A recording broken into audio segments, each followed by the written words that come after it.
Hello. Has anyone ever known anyone that has been affected by diabetes?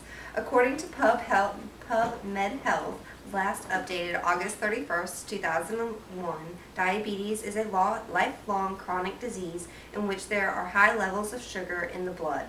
There is no cure for diabetes. Treatment involves medicines, diet, and exercise to control blood sugar and to prevent symptoms and problems. Did you know that about 16 million Americans have diabetes, and most of them are Hispanics and Native Americans? Diabetes is one of the most common chronic illnesses that a person can get. It is a chronic illness, but it is not fatal. A chronic illness is classified as an illness with no cure and has symptoms that persist over a long period of time. Although diabetes is not fatal, it may become life-threatening if not treated. Diabetes is a condition in which the body is unable to process sugars and starches into glucose, which is the body's main source of energy. Diabetes develops inside specific cells in the pancreas, which are unable to produce a hormone called insulin, or when the body uses insulin in the wrong way. Doctors believe there are some causes for diabetes, but no one actually knows the real reason for the cause. But most of these guesses are educated guesses from these doctors. Viruses, autoimmune disorders, genetics, and stress are main factors of these illnesses for this illness to occur.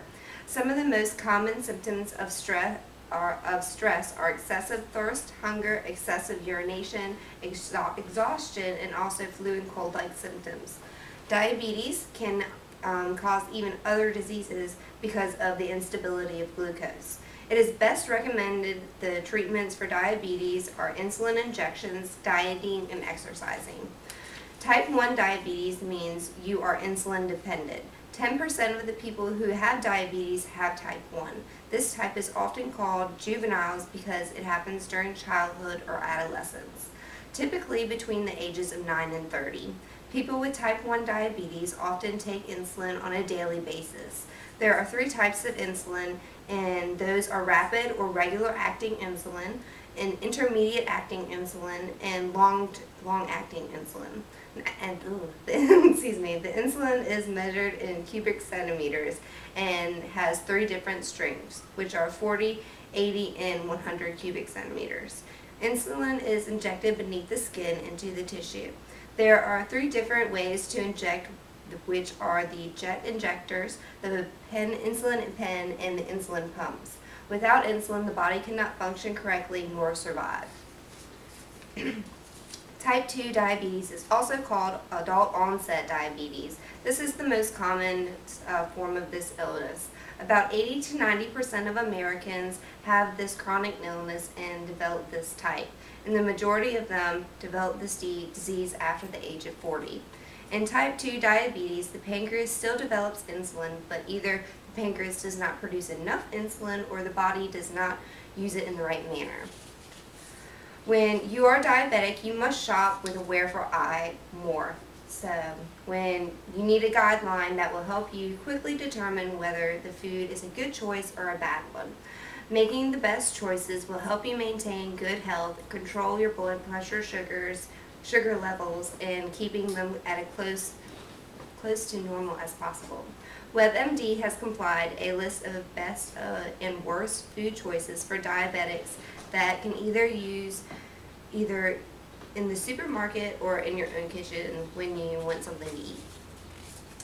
In conclusion, diabetes is not a fatal disease but can be life-threatening if not taken care of. There are 2 types of diabetes, type 1 and type 2, and both are treated with insulin, exercise, and proper diet. There are 3 different types of ways to inject it in 3 different doses. Just remember that if you don't have diabetes now, you may never know what the future holds for you, so take care of yourself. And are there any questions? Would Alright, what's that? work? Isn't gout from diabetes? No, gout is not from diabetes. Yeah. Are there any more questions?